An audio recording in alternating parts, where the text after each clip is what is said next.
4 ኪሎ ነው ሰፈርሽ አይደል? አይ 14 ኪሎ ምን 4 ኪሎ ነው የሚባለው። እሺ አይ ግን 50 እሺ ምንድነው? በእናትና ልጅ መካከል የከረመ ጠብ ነበረ።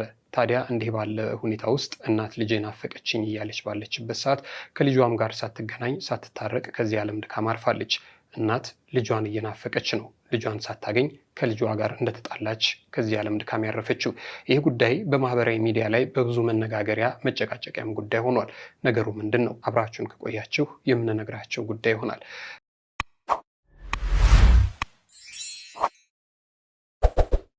በሌላ መልኩ እጅግ በጣም ብዙ ስራዎችን በመስራት የሚታወቀው በተለይም በኢትዮጵያ የኪነ ጥበብ ኢንዱስትሪ ውስጥ እጅግ በጣም ለቁጥር የሚታክቱ ስራዎችን የሰራው አርቲስት ሰለሞን ሙሄ ዛሬ 44ኛ ዓመት የልደት በዓሉን ያከብራል። ከዚህ ጉዳይ ጋር ተያይዞ አድናቂዎቹ የእንኳን ተወለድክልን የመልካም ምኞት የመልካም ልደት ምኞት እያደረሱት ይገኛሉ። ከዚህም ጋር ተያይዞ ስለ ሰለሞን ሙሄ የምናነሳቸው አንዳንድ ጉዳዮች ይኖራሉ።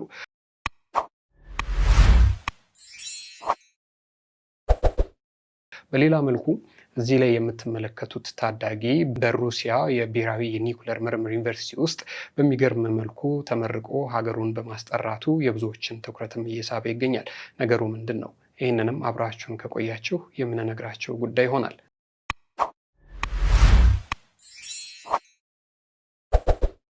እዚህ ምስሉ ላይ የምትመለከቷት ግለሰብ ደግሞ የ3 ዓመት ልጅ አባብላ ጠልፋ ይዛ በመጥፋቷ አሁን በሕግ ጥላ ስር ትገኛለች። ምንድን ነው የሚለውንም ጉዳይ የምንነግራቸው ይሆናል። ይሄ ጉዳይ ደግሞ ወላጆችን የሚያስጠነቅቅ ጉዳይ ስለሆነ ወደ እናንተ ይዘነው ልንመጣ ወደናል። የምንወዳችሁና የምናከብራችሁ የጊዜ ሚዲያ ቤተሰቦች እንዴት አላችሁ? በያላችሁበት የዓለም ጫፍ በያላችሁበት የሀገር ጥግ ሁሉ ሰላም፣ ፍቅር፣ ጤና ትሆኑ ዘንድ ዘወትር ምኞታችን ነው። ኤልያስ ደግነት ነኝ። የምትከታተሉት ጊዜ ሚዲያ ነው። በዛሬው መሰናዷችን እነዚህን ጉዳዮች የምንዳስሳቸው ጉዳዮች ሆናሉ። እስከ ፕሮግራማችን ፍጻሜ ድረስ አብራችሁን ቆዩና መሰናዷችንን ተከታተሉልን። ጊዜ ሚዲያንም ሰብስክራይብ ሳታደርጉን የምትመለከቱን ካላችሁ ሰብስክራይብ እያደረጋችሁ 100 ሺህ የምናደርገውን ጥረት እንድደግፉን ከወዲሁ በትህትና እንጠይቃለን። ክበሩልን።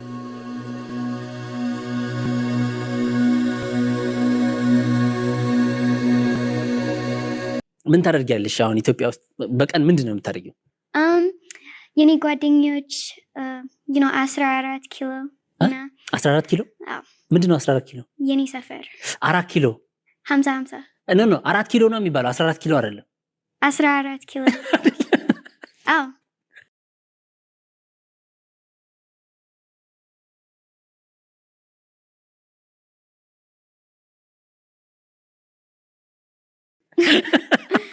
ምንድነው?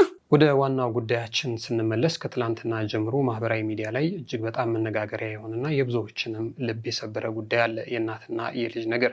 እናት ከልጇ ጋር በአንዳንድ ሁኔታዎች ሳትስማማ ቀርታለች። በዚህ ምክንያት ተጣልተው ተኳርፈውን የሰነበቱት ታዲያ ከቀናት በፊት እናት እንደዚሁ ልጄን ናፈቀችኝ ብላ የእናትነቷን ለልጇ ያላትን ናፍቆት ማህበራዊ ሚዲያ ላይ መታ ተናግራ ነበረ። ይህ ሆኖ ታዲያ እናትና ልጅ ሳይታረቁ እናት ከዚህ ዓለም ድካም አርፋለች። ይህ ደግሞ ብዙዎችን ያስደነገጠ ጉዳይ ሆኗል። ነገሩ ምንድን ነው? እርሱም በዝርዝር እንንገራችሁ ብለን ነው። በእናት ቲናና በልጇ ዴዚ መካከል የተፈጠረው ነገር የብዙዎችን አንጀት የበላ ጉዳይ ሆኗል። ልጅነትና ለመብሰል ተደራርቦ ልጅ እናቷን አስከፍታ ኑሮ እናትና ልጅ ሆድና ጀርባ ሆኖ ሰነባብተው ነበር። ታዲያ እጅግ የሚያሳዝነው ነገር ይቅርታ መባባል እንኳን ሳይችሉ እናት ልጄን ናፈቀችኝ እያለች ከዚህ ዓለም ድካም አረፈች። የጠባቸው መነሻ የሆነ ጉዳይ ልጅ ወዳ ፈቅዳ የህይወት አጋሯ እንዲሆን የፈቀደችው ወጣት ነው። አንዳንዶች እኛ በልጅቱ አንፈርድም፣ ምክንያቱም ልጅነት አለባት፣ ልጅነት ሲኖር ደግሞ አለማስተዋልም አለመበሰልም ጭምር አለ። ስለዚህ ነገሩን ቀስ ብሎ ነበር መፈታት የነበረበት። እንደዚህ ሚዲያ ላይ ወጥቶ መጦዝና መዋከብ አልነበረበትም። ያም ቢሆን ግን በዙሪያቸው ያሉ ሰዎች እንደምን ብለው ይህ ቀን ከመምጣቱ በፊት ግለሰቦቹን እናትና ልጅን አቀራርበው ይቅርታ ማባባል ሳይችሉ ቀሩ። ይህ ብዙዎችን ያስተሳዘበ ጉዳይ ሆኗል ተብሏል። ዛሬ ግን ለይቅርታም ጊዜው አለፈ በማለት ባለፉት ጉዳዮች የሚጸጸቱ ሰዎች ብዙ ናቸው። እናት ልጄን ናፈቀችኝ እያለች ሳይታረቁ እንደተኳረፉ እናት ከዚህ ድካም አረፈች፣ ከዚህ ዓለም ድካም አረፈች። በተለይ ከ2 ቀናት በፊት እናት ልጄን ናፈቀችኝ የሚል መልእክት ስታጋራም ፊቷ ላይ ያለው ስሜት ድምፅ አውጥቶ የሚናገር ነበር። እውነትም ናፍቆት አካል ዘርቶ እየጎዳት ነበር። እናት በልጇ ጉዳይ በዚህ ልክ ናፍቃ አደባባይ ወጥታ ልጄን ናፈቀችኝ ስትል መስማት ልብ ሰባሪ ነበር። ምናልባትም ለአንዴና ለመጨረሻ ጊዜ እንደማይገናኙ ልቧ ነግሯት ይሆን? ማን ያውቃል የሚሉ ብዙ ናቸው። እናት ሰው ማጣት በተለይ ከገዛ ልጇ ጋር በዚህ መልኩ መኳረፏ ጉዳቷን ከፍተኛ ሳያደርገው እንዳልቀረም ይገመታል። ቢያንስ ይህንን መልእክት ይቅር ለማባባል ሞክረን በነበረን ከሞት ባናስቀራት እንኳን ቢያንስ ለዚች ለአንድ ፍሬ ልጅ ከጸጸት እንድትድን እናደርጋት ነበር። ከሞተች ይልቅ በሕይወት ያለችው ነፍሰ ጡር ልጅ ግን በብዙ መልኩ ታሳዝናለች። ይህ የሆነው ነገር እጅግ በጣም የሚያሳዝን ነው።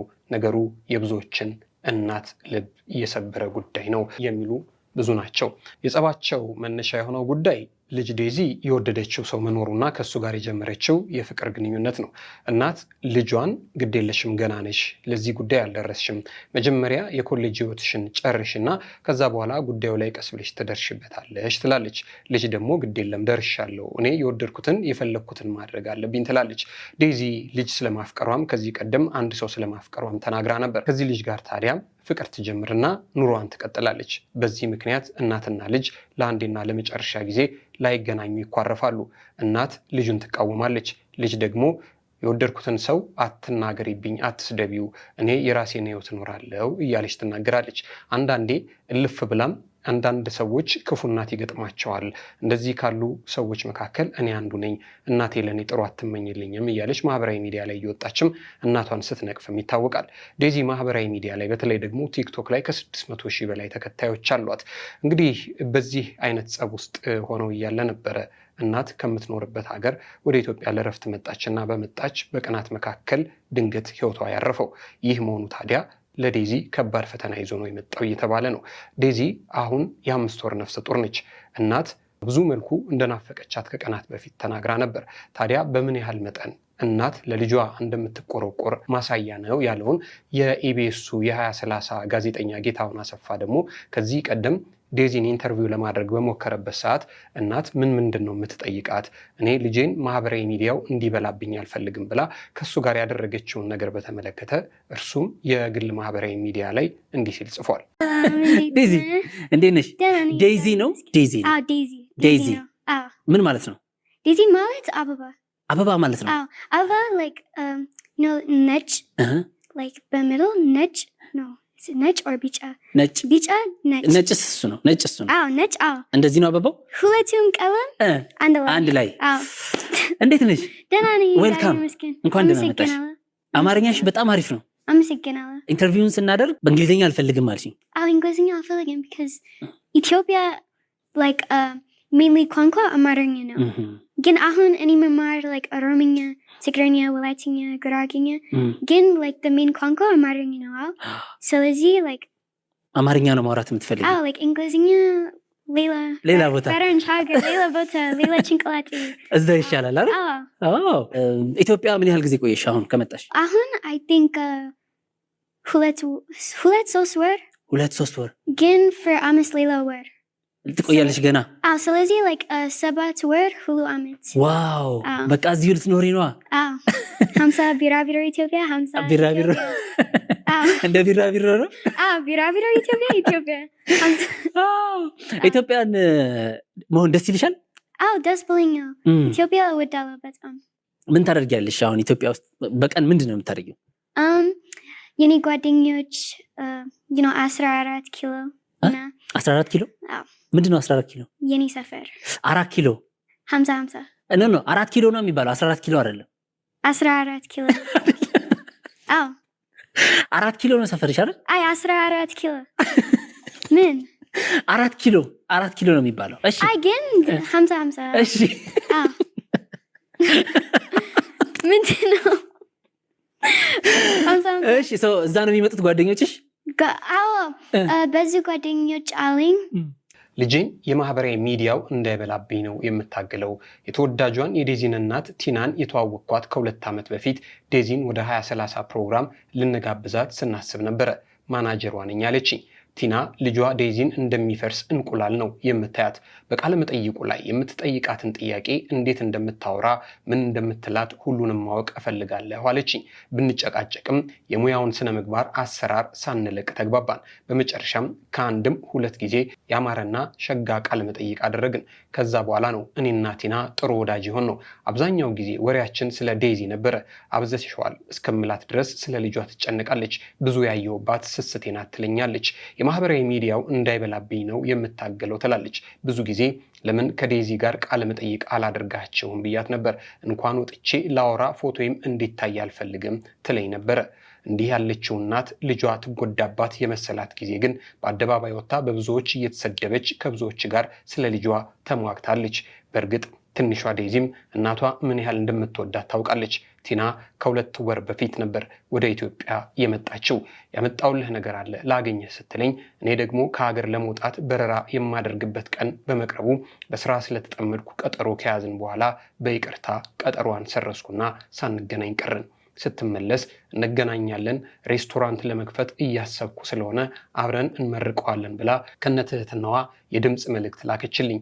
ይህን እየጠበቅኩ ዛሬ ማረፏን ሰማው። እጅግ በጣም አስደንጋጭና አሳዛኝ መርዶ ነው። ቲና በጣም ትሁት፣ ሰው አክባሪ፣ በልጆቿ የማትደራደር እውነተኛ እናት ነበረች። ፈጣሪ ነፍሷን በሰላም ያሳረፍልን፣ ለልጆቿ ለመላው ቤተሰቦቿና ለወዳጆቿ መጽናናትን እመኛለሁ ሲል የኢቢኤሱ የ2030 ፕሮግራም አዘጋጅና አቅራቢ ጌታሁን አሰፋ ከቲና ጋር ማለትም ከዴዚ እናት ጋር የነበረውን ጉዳይ በተመለከተ እንዲህ ሲል ነበር ስሜቱን የገለጸው። እሱ እንደሚለው እንግዲህ ቲና በተለይ ደግሞ ልጅቷን እንዴት አድርጋ ትንከባከባትና እንዳትጎዳባት ትፈልግ እንደነበረ ነው የገለጸው። ታዲያ እንዲህ ልጇን በስስት የምታይ እናት ነች ከልጇ ጋር ተጣልታ እንዲሁ ሳትገናኝ ይቅርታዋንም ሳታገኝ እንደተነፋፍቁ ከዚህ ዓለም ድካም ያረፈችው። ይህ የብዙዎችን ልብ የሰበረ ጉዳይና ብዙዎችን ያስተማረ ጉዳይ ነው። ይሄ ጉዳይ ብዙዎቻችሁ ከተጣላችሁት ሰው ጋር ይቅርታ ሳትባባሉ አትለፉ የሚል መልእክትም በብዙ መልኩ እያስተላለፈ ይገኛል። እጅጉን የሚያሳዝን ነገር ነው።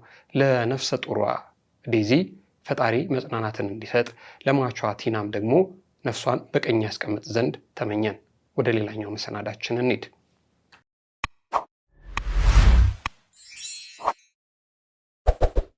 በኢትዮጵያ የኪነ ጥበብ ኢንዱስትሪ ውስጥ ዘርፈ ብዙ የሆነ አስተዋጽኦ ያለውና በጣም ብዙዎች የሚወዱት የሚያደንቁት ሰለሞን ሙሄ አርቲስት ሰለሞን ሙሄ ዛሬ የ44ኛ ዓመት ልደቱን ምክንያት በማድረግ ወዳጆቹ አድናቂዎቹ በብዙ መልኩ እንኳን አደረሰህ እያሉ በማህበራዊ ሚዲያ ላይ ምኞታቸውን እየገለጹለት ይገኛሉ። ሰለሞን ሙሄ እጅግ በጣም ብዙ ስራዎችን የሰራ ሰው ነው። አንዳንድ ጊዜ በጣም በሰራው ልክ ያልተወራለት ያልተነገረለት ነው ይላሉ። ሰለሞን ሙሄ ተዋናይ ብቻ አይደለም፣ ደራሲም ነው፣ ገጣሚም ነው፣ ጋዜጠኛም ነው። ታዲያ ዛሬ 44ኛ ዓመት የልደት በዓሉን እያከበረ ነው። ወዳጆቹ ተሰብስበው በየማህበራዊ ሚዲያው ላይ እንኳን አደረሰህ እያሉት ነው። እስኪ አንዳንድ ጉዳዮች ስለሱ እናውራ። ሰለሞን ሙሄ በኢትዮጵያ የተውኔት የቴሌቪዥን ድራማ እና የፊልም ዘርፍ የታወቀ ተዋናይ ነው። ለረጅም ዓመታት በኪነ ጥበብ ዘርፍ በመስራት በብዙ ተመልካቾች ዘንድ ክብርና ፍቅር አትርፏል። በተፈጥሯዊው የትወና ብቃቱና በተለያዩ ገጸ ባህሪያት ውስጥ የመግባት ችሎታው ይታወቃል። ከሙያው በተጨማሪ ለቤተሰቡ የቀረበ መልካም አባት፣ መልካም ባል እንደሆነ የቅርብ ወዳጆቹ ይናገራሉ። በኢትዮጵያ የፊልም ኢንዱስትሪ ውስጥ እጅግ ብዙ ስራዎችን የሰራ ግን ደግሞ በስራዎቹ ልክ እንደሰራ የማይታወቅለት እጅግ ጉምቱ ተዋናይና የጥበብ ሰው ነው። ለእናቱና ለእናት ሀገሩ ያለው ፍቅር እንዲህ ነው ተብሎ የሚጠራ አይደለም። ከሃይማኖቱ ጋር ያለውን ፍቅር የተለየ ነው። የኢትዮጵያ ኦርቶዶክስ ተዋሕዶ ቤተክርስቲያን ላይ መገፋትና መከፋት ሲደርስ ቀድመው ወደ ሚዲያ በመውጣት ድምፅ ለቤተክርስቲያኒቱ ከሚያሰሙት ሰዎች መካከል ቀዳሚው ነው። በዘመኑም ለቀራኒዮ መድኃኔዓለም ቤተክርስቲያን ሳይታክት አገልግሏል። ሰለሞን ሙሄ የፊልምን ሙያ ከተቀላቀለ ረጅም ጊዜያት ሆነውታል። የፊልምን ስራ ተቀላቅሎ መስራት ከጀመረበት ጊዜ ጀምሮ ለቁጥር የሚታክቱ ፊልሞች ላይ በትወና በድርሰትና በዝግጅት የራሱን አሻራ ያሳረፈ ጎበዝ የሚባል ባለሙያ ነው። ሰለሞን ሙሄ ቆየት ካሉና ብዙ አሻራቸውን ካኖሩ የፊልም ባለሙያተኞች መካከል በቀዳሚነት የሚመደብ ነው። ሰለሞን ሙሄ ተዋናይ ብቻ አይደለም፣ ጋዜጠኛም፣ ገጣሚም፣ አዘጋጅም ጭምር ነው። ሰለሞን ሙሄ የሁለት ወንድና የአንዲት ሴት ልጆች አባት ሲሆን በትዳሩም የተሳካለት መልካም አባት መልካም ባል ነው ይሉለታል። በቅርብ የሚያውቁት ሰላማዊ ትዳርም አለው። ታዲያ በህይወቱ ውሃና እንቁራሪት አብዝቶ እንደሚጠላ ይናገራል። በተለየ መልኩ ደግሞ የህግ አካላት ሰው ሲደበድቡ እንደማየት የሚያስከፋው ነገር የለም። ሰለሞን ሙሄ ከሰራቸው እጅግ በጣም ብዙ ስራዎች መካከል እኔና አንቺ፣ አምራን፣ አንላቀቅም፣ ማግስት፣ እጅ አንሰጥም፣ ማርቆስ፣ ሰኔ 30 የሚሉት እጅጉን ጥቂት ስራዎቹ ናቸው። ታዲያ ይህ ተወዳጅና ተደናቂ ተዋናይ ዛሬ 44ኛ ዓመት የልደት በዓሉን እያከበረ ነው። ይህንን ምክንያት በማድረግ አድናቂዎቹ በየማህበራዊ ሚዲያ ላይ የመልካም ምኞታቸውን እየገለጹለት ይገኛሉ። ዛሬ አርቲስት ሰለሞን ሙሄ የ44ኛ ዓመት የልደት በዓሉን እያከበረ በሚገኝበት ሰዓት ብዙዎች እንኳን ተወለድክልን ይሉታል። የሰው ልጅ ታላቅነት በሚያከማቸው ሀብት ብቻ ሳይሆን በሚተወው አሻራ ነው የሚለካው። አንተ ግን በልቦችህ ላይ የማይጠፉ አሻራ ጥልሃል። በልባችን ላይ የማይጠፋ አሻራ ጥልሃል። በሰራሃቸው ስራዎች የብዙዎችን ልብ አንቀሳቅሰሃል። በሰጣቸው እድሎች ብዙ ወጣቶችን አበረታታሃል። በተግባርህም በሀሳብህም የሚከተሉ ትውልዶች ፈጥረሃልና ታድለሃል። በርካታ ገጸ ባህሪዎችን ወክለህ ድንቅ የኪነ ጥበብ ስራዎችንም ሰጥተህናል። የሰራሃቸው ስራዎች ይናገሩልሃል። የኖርከው መልካም ስብዕና የልብህ ጽናትም ደግሞ እንዲሁ በብዙ ይመሰክርልሃል። ካሜራ ጀርባ ያለውን ህይወትህንም ስንመለከት ለሶስት ውድ ልጆችህ አፍቃሪ አባት ነህ። ለቤተሰብህም ደግና አሪያ ባል እንደሆንክም እናውቃለን። የተዋጣለህ የጥበብ ሰው ብቻም ሳትሆን የተሳካለህ የቤተሰብ ህይወት ባለቤት በመሆንህም ብዙዎቻችን አሪያነትህን እንወስዳለን። እግዚአብሔር አዲሱን የህይወት ዘመንህን በጤና በሰላም በፍቅር እንዲሁም ደግሞ በታላላቅ ስኬቶች ይሞላለህ ዘንድ ምኞታችን ነው። መልካም ልደት ለኪነ ጥበብ ባለውለታው ለአርቲስት ሰለሞን ሙሄ እያሉ ወዳጆቹ አድናቂዎቹ ምኞታቸውን እየገለጹለት ይገኛሉ። እኛም ለተወዳጁና ለአንጋፋው የኪነ ጥበብ ሰው ለአርቲስት ሰለሞን ሙሄ መልካም ልደት ልንለው እንወዳለን። ፈጣሪ እድሜ በጉነት ሰጥቶ በድድ እየበላህ ቆሎ በሚበሉ ሰዎች ትቀና ዘንድ ምኞታችን ነው። እድሜ ይስጥህ።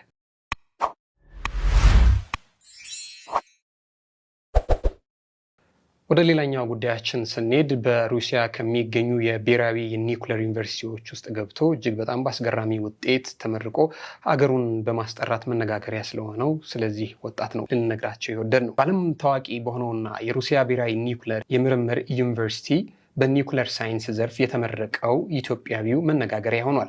የሀገራችንን ስም በዓለም አቀፍ የእውቀት መድረክ ላይ በታላላቅ ኩራት ያስጠራ ሌላኛው እሸት ወጣታችን ነው ኢትዮጵያ ተስፋ ያጣለችበት። ይህ በእውቀቱና በትጋቱ የላቀ ደረጃ ላይ የደረሰው ወጣት ገና ከልጅነቱ ጀምሮ አብረውት ባደጉ ጓደኞቹ ዘንድ እጅግ ፈጣን ብሩህ አእምሮ ያለውና ታታሪ በመሆን የሚታወቅ ሲሆን ዛሬ ላይ ለደረሰበት ታላቅ ስኬት የበቃውም በዚሁ የማይበገር ጥንካሬው ነው።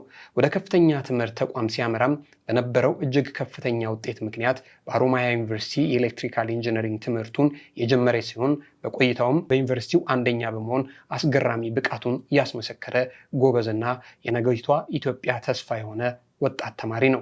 ይህንን ተከትሎ ከ5 ዓመታት በፊት በነበረው ድንቅ የትምህርት አፈጻጸም ምክንያት በሩሲያ ሀገር በሚገኘውና በዓለም ታዋቂ በሆነው ብሔራዊ የምርምር ኒውክሌር ዩኒቨርሲቲ በኒውክሌር ሳይንስ ዘርፍ ነፃ ትምህርት ዕድል በማግኘት ወደ ሩሲያ አቅንቶ ትምህርቱን ተምሯል። ለዓመታት በትጋትና በጥንካሬ ሲማር የቆየው ወጣቱ አማን ዛሬ ላይ ትምህርቱን በከፍተኛ ውጤት አጠናቆ ለምረቃ በመብቃቱ የዚህ ታላቅ ድል ባለቤት መሆን ተችሏል። በዚህ ተማሪ ቤተሰብን ብቻ ሳይሆን ሀገርም ትኮርታበታለች፣ በዓለምም መነጋገሪያ ሆኗል። እኛም ለሀገር ኩራት ለሆነው ለወንድማችን አማን ዘውዱ ለዚህ ታላቅ የኒውክሌር ሳይንስ ምረቃው የተሰማንን ታላቅ ደስታ ልንገልጽለት እንወዳለን።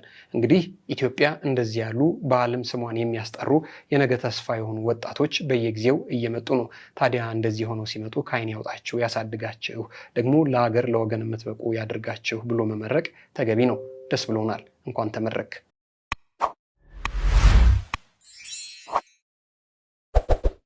ወደ ሌላኛው ጉዳያችን ስንሻገር ሀገር ቤት ላላችሁ ወላጆች በተለይ ያስተምራል፣ ውሃ የሚያነሳ ሀሳብ ታገኙበታላችሁ ብለን ነው። የ3 ዓመት ልጅ አባብላ ይዛ ስትጠፋ የተገኘች ግለሰብ እንዲሁ ተይዛ በሕግ ጥላ ስር መሆኗን ሰምተናል። እሱን እንንገራችሁ ብለን ተከሳሽ ወይዘሮ አገኘሁሽ ታሪኩ መጋቢት 24 ቀን 2018 ዓ.ም ከጠዋቱ 2 ሰዓት አካባቢ በጂንካ ከተማ ጤና አዳም ቀበሌ የግል ተበዳይ የ3 ዓመት ህፃን መክሊት ተስፋለም የተባለችውን መጫወቻ አሻንጉሊት ይዛ በማባበል ይዛት ተወስዳታለች። ህፃኗ ከልጆች ጋር እየተጫወተች ሳለ አጠገቧ በመቀመጥ በአሻንጉሊት አታላ በጀርባዋ በማዘል ይዛት እየሄደች ባለችበት ሰዓት ነው በአካባቢው ማህበረሰብ በጥቆማ ተይዛ ወደ ህግ ጥላ ስር ሄደችው። የጂንካ ከተማ ፍርድ ቤት ጽህፈት ቤት የሴቶችና ህጻናት ስራ ሂደት አቃቤ ህግ መዝገቡን መርምሮ በአስቸኳይ ክስ መስርቶባታል። በ1996 ዓ.ም በወጣው የኢፌዴሪ ወንጀለኛ ህግ አንቀጽ 589 ህዝባር 2 ስር ለአካለ መጠን ያልደረሰ ልጅ መጥለፍ ወይንም በመጥለፍ ወንጀል ክስ በመመስረትና ማስረጃ በማሰማት ሲያከራክር ቆይቶ ሐምሌ 2 ቀን 2018 ዓ.ም በጂንካ ከተማ መጀመሪያ ደረጃ ፍርድ ቤት በዋለው ችሎት ተከሳሽን ያርማል ማህበረሰቡንም ያስተምራል በማለት በ7 ዓመት ጽኑ እስራት እንድትቀጣ ውሳኔ አስተላልፎባታል። ማህበረሰቡ መሰል የወንጀል ድርጊቶች እንዳይፈጽሙ ልጆቻቸውን እንዲጠብቁና እንዲከታተሉ ሲል የጂንካ ከተማ ፍትህ ጽህፈት ቤት ኃላፊ የሆኑት አቶ ሕዝቅኤል አምባው እያሳሰቡ ሲሆን እንደዚህ አይነት ወንጀል ሲፈጸም ለህግ አካል ጥቆማ እንዲያደርሱ መልእክት ማስተላለፋቸውንም ብስራት ሬዲዮ ሰምቷል። እንግዲህ ኢትዮጵያ ውስጥ ዕለት ልጆች ይጠፋሉ። ከሰሞኑ ከነበሩን ዘገባዎች መካከልም በአንዳቸው ከጅጅጋ አካባቢ የተሰረቁ ወንድማማቾች ሌላ ቦታ ላይ ሄደው መናኸሪያ ውስጥ ተጥለው መገኘታቸውንም ነግረናቸው ነው። አሁን ጊዜው ክረምት ነው። ልጆች ሰፈር ነው የሚውሉት። ኢትዮጵያ ውስጥ ያላችሁ ወላጆች ልጆቻቸውን እንደው ዝም ብሎ ከደጅም ሲወጡ የት ነህ ብለው ብቅ ጥልቅም እያሉ መመልከትና ያሉበትን ሁኔታ መገንዘብ ተገቢ ነው። አለበለዚያ ልጆች እንደ ዕቃ እየተሰረቁ እየተጠለፉ የት ይግቡ የት ይውጡ የማይታወቅበት ሁኔታ ላይ እየተደረሰ ይገኛል። ስለዚህ ወላጆች ባካቸው ልጆቻቸውን ጠብቁ። ከዚህ ደግሞ ለፍ ሲልም ጊዜው ክረምትም ስለሆነ አካባቢያችሁ ላይ ያሉ የታቆሩ የውሃ ጉድጓዶችም ካሉ በመሸፈን ልጆቻችሁንም ትታደጉ ዘንድ ጥንቃቄ እንድታደርጉ እናሳስባለን። የምንወዳችሁና የምናከብራችሁ የጊዜ ሚዲያ ቤተሰቦች እንግዲህ ለዛሬ የነበሩን አጫጭር መረጃዎች ይህንን ይመስሉ ነበር። አብራችሁን ስለቆያችሁ እጅግ በጣም ከልብ አድርገን ነው የምናመሰግነው። ጊዜ ሚዲያን ሰብስክራይብ ሳታደርጉን የምትመለከቱንም ካላችሁ ሼር፣ ላይክ፣ ሰብስክራይብ፣ ኮሜንት በማድረግ ቤተሰብ እንድታደርጉንና ለ100 ሺህ የምናደርገውንም እርምጃ እንድትደግፉን በትህትና እንጠይቃለን። አብራችሁን ስለቆያችሁ እናመሰግናለን። ሁሌ እንደምንለው ሁሌ እንደምንመኝላችሁ በያላችሁበት የዓለም ጫፍ በያላችሁበት የሀገር ጥግ ሁሉ ክፉ ሳይነካችሁ ደግ ሳያልፋችሁ ሰንብቱልን፣ ክበሩልን።